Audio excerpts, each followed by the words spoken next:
Now, Tom Allen is talking about, well, finding love, dealing with grief in his latest memoir, Too Much.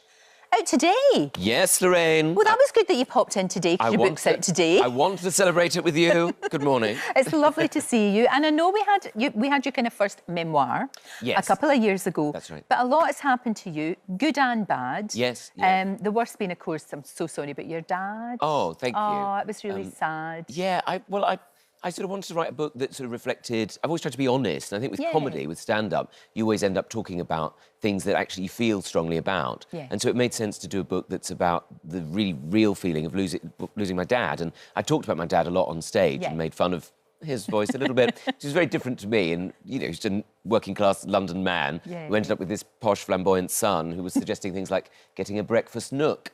And you were like, why don't you get your own house?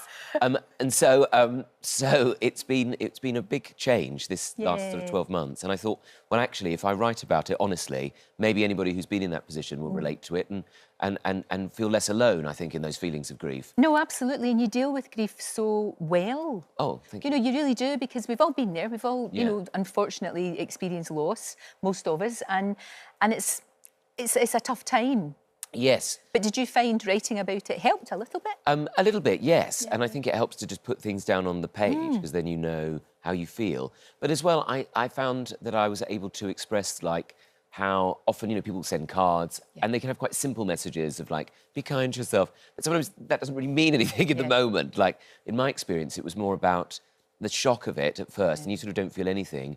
And then in the following months, you might get sad when you're in the bread aisle of the supermarket for no reason. It just comes at you. You know, we got really emotional seeing a fridge full of trifles once because he really liked trifle. No, I get And you that. kind of go, and it sort of seems so surreal. No, or, but it's you, true. like last week, I was checking into a hotel and I suddenly felt emotional. But you can't check into a hotel in tears. So it's sort of this kind of, that's the reality of it. And I sort of thought, well, I'll talk about that, because I think a lot of the time, if people say be kind, when you lose somebody, there's so much to do. And there's so much practical, I called it in the book, maybe flippantly, but I called it deadmin, like admin, where you have so many things to do. You've got to speak to the coroner, and you've got to organise death certificates, which I still don't really know what they're for.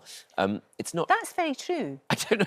Do you know, that really struck me in the book, actually, when you said that, because I said, why do we do it? Because that's such a really horrible thing to have to do. I mean, yeah, it's... And what happens to it then? Well, I don't know what you're supposed to do with that certificate. I don't know. And it's sort of like, oh, yes, okay, well, looks like it's definitely happened. I know. And you sort of have to, you know, and then there's all the practicalities of changing the internet provider and then changing, like, cancelling the pension and telling people like that. And they do try and make it as straightforward as possible, but...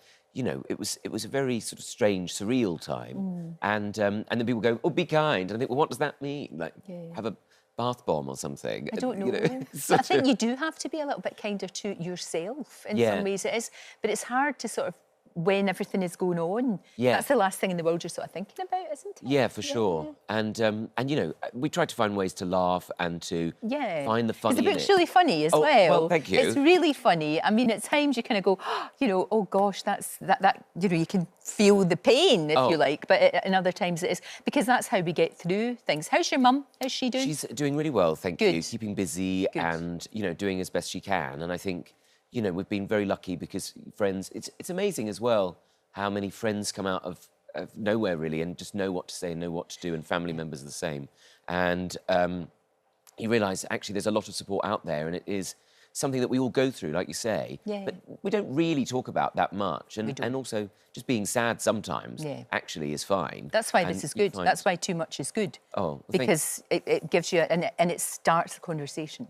Yes, I hope so. Do you know what I mean? That you can do that. You can say, hey, read this, and then you can talk about it. Exactly. And sometimes through laughter, people feel more comfortable. They Because people do. are so scared of people crying, which is, you know, I get it, because you go, oh, I don't know what to do. Do I give you a hug? Or do I go... But so if you're laughing, then people, it's a good way in, I think. No, absolutely, of course. I sort of think people laugh to cope a lot of the time. That's kind of what we do to relate to one another. So. And I was lucky enough to do an extra slice, which is going out on Friday, talking about funny and how you deal with with all of that.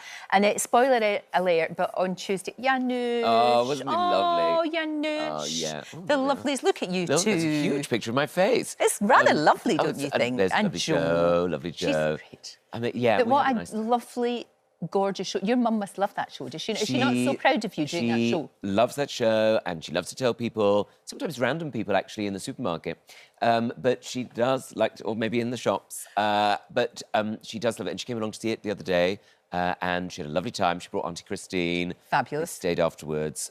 I had a chat with Joe. Joe was very graceful to them. Auntie Christine asked for a photograph and was very embarrassed, but it was fine. No, it's nice. It's nice. It's lovely. It's really, really good. I really like that. And your mum must also be very happy. You're related to Gloria Hunniford. Oh, did you see that? And you didn't know? Yes, of course I saw it. It was amazing. It was so wonderful doing this DNA show, especially with losing Dad as well, because suddenly you're aware of all these other connections and people and things. Yes. And that's what's amazing about those kind of programmes where you trace your family history. And it's such a privilege because they show you around different places where your family were connected. And they said, I got this text message saying I'm related to Irish TV royalty. And I thought, well, there's not that many options with that, really, other than Graham or Gloria. But I was still surprised. There she is. She's gorgeous. She's got a wee message for you. Do you want to hear it? Oh, really? Yeah, go on. Oh, my goodness. Well, hi, Tom. I have to say, you're the loveliest cousin that I've just discovered. Because when somebody says to you on a television programme or about a programme, and they say, we've discovered a cousin of yours, and he is very well known, you think, oh, who could that be? Well, it turned out to be you, Tom, and I'm so thrilled. And I know that we're going to meet up with your mum soon, because your mum comes from Northern Ireland, and I'm looking forward to that very much. But by the way, lunch is on you. Oh, OK, that's OK. That's your told. She's also dressed as my book as well, I realised there. She's dressed in... exactly. She has, which is nice of her. You know that very when thoughtful. Gloria and your mum and you go out for lunch, you're not going to get a word in edgeways? I was about to say, I don't suppose there'll be any... It'll be quite a nice rest for me, actually. You can just sit and just listen? I mean, my mum does talk... She's sort of like a podcast. She just talks almost continuously. So with her and Gloria, I imagine it'll be quite... Stereo. Quite the afternoon in Sevenoaks, I think we're going to, or Westerham, somewhere in Kent, down that way. Well, you so, enjoy. Yes, keep an eye out for us. Send me a photo. Yes, I will, if I get a chance. Good luck with Too Much. Oh, thanks, And Lorraine. obviously you're going on tour later on, aren't you? Yes, I'm on tour next year. It starts properly, and I'm going through to the year after. Wow. So, yes, it's a big tour, and it's lovely to be out on the road and seeing people and being with audiences. And it's been lovely to have a laugh with people, you know, after the last few years of very difficult times. It's been lovely to laugh and be around people. And well, keep doing what you do, Tom. Oh, thank you, and Lorraine. good luck with the book. Too Much is out today. Yes. Which is great. I love your little dog as well. Oh, yes. We had fun doing that. Fun picture. But yeah, thank you for having me. Thank you, love.